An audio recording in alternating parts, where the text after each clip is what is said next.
I'm Jeff Altman, the Big Game Hunter. I'm the head coach for JobSearchCoachingHQ.com. My background was in executive search, filled a lot of positions over the course of a 40-year career, and now I coach job hunters. I also coach employers about hiring, and generally when I do video, it's for one side or the other. And today I thought I would do something that is really geared toward both of you, and to talk about Q&A for final interviews. And although it's themed toward employers, I think job hunters will get a lot of benefit from this as well. So that's why I titled this Final Interview Q&A for Employers and Job Hunters. So here's what I want you as an employer to do when someone comes in to meet with you. Whether you're bringing back 2 or 3 people, I want you to, or just one, I want you to say, this is going to be our final conversation, our final interview. And at the end of this, this process, I'm going to have a clear idea who I'm going to say yes or no to. And that's what my goal is. So, I want you to be completely transparent. And at the same time, Ms. or Mr. Employer, I want you to start working in places where you can start getting commitment from the job hunter, because I want you to have a choice. And for a job hunter, I say to you, you want to know where you stand with an employer, right? You don't want to feel like, you're left up in the air about their thoughts. So knowing that they're going to be making a decision and it's not going to drag on for weeks is huge. And if it does drag out for weeks, I'll simply say, you've learned something about this employer and their decision process, that they're always going to find it difficult to make a choice. And employers, that's the message that you send to people. I think it's very useful for you to hear that. So once you've done this, Ms. or Mr. Employer, I want you to say to them something. I think there's a great starting off question. Do you completely understand the job description? I think that's a great question to start off with, because I think there are always nuances that a job hunter doesn't know and that they can ask you about. But let's say they say yes. Okay, give me 3 reasons why you would be a great choice, becomes your follow-up question to that. And folks, if you're a job hunter, you better have some reasons for that and not just simply go, I would be a loyal employee. I would be a good puppy. No, you want to have 3 practical reasons to tie into the job as you understand it to be. From there, if you're an employer, I would say, what are your thoughts and concerns about the role? Now, there's always some sort of a question mark that a job hunter has. You don't want them walking in and saying, no, I understand everything, every last detail.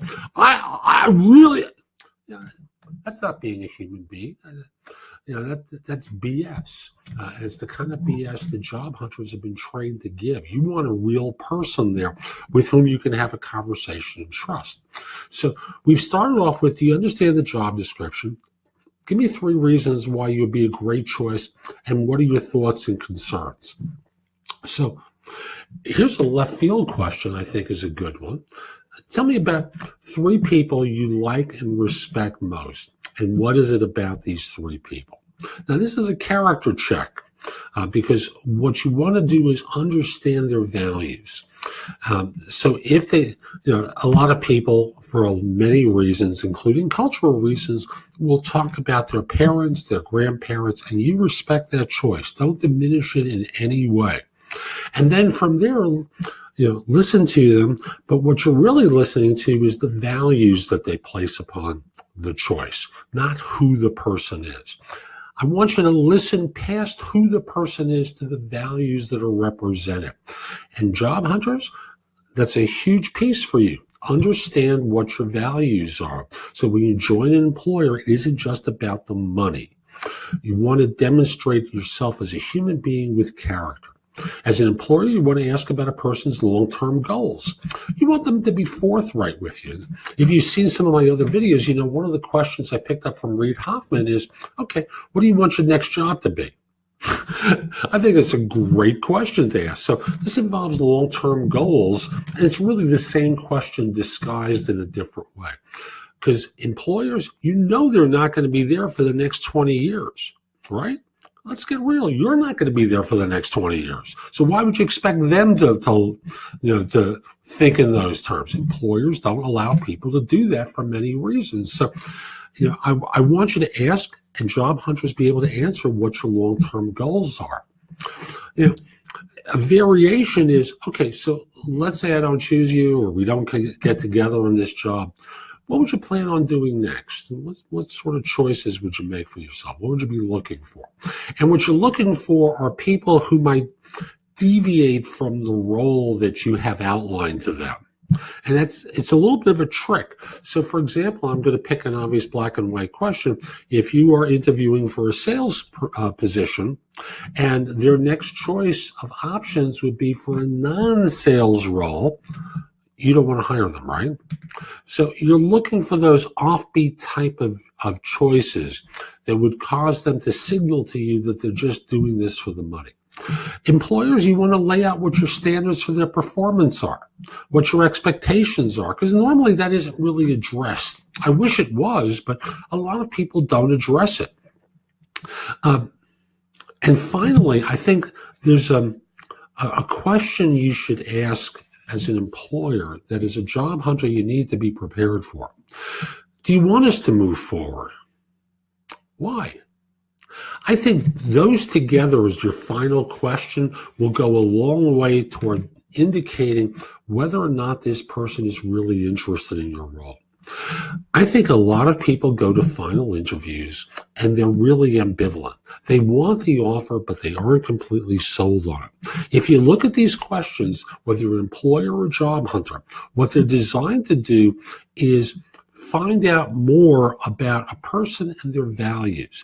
Demonstrate that they understand what the roles are, or the role is, and what your expectations of them are. And thus, when it comes time to making a decision, you have a more whole picture of who this person is and whether they could be a good choice. Now, deciding between multiple people that are really close, that's for a different time. But I thought these would be good questions for you as an employer to look at, and for job hunters for you to think of in advance so you're prepared for. Hope you have a great day. If you're interested in one-on-one coaching with me, whether you're an employer or a job hunter, email me at jeffaltman@thebiggamehunter.us. In the subject line, put the word coaching in the body. Tell me what the issue is, and we'll figure out a time to speak. For job hunters, I do coaching throughout the life cycle of a job search. So I work with people generally at a manager level and above, but when I segment it into resume critiques, LinkedIn profile critiques, when I help with interview preparation, when I help with salary negotiation, as individual entities, I coach people throughout. So I don't care what level you're at, I'm very effective in preparing you. And I also have a site called JobSearchCoachingHQ.com, which is a good value proposition for job hunters that will give you curated information that I've developed and others have as well that you can watch, listen to, or read that's going to help you find work more quickly. Hope you have a great day. Take care.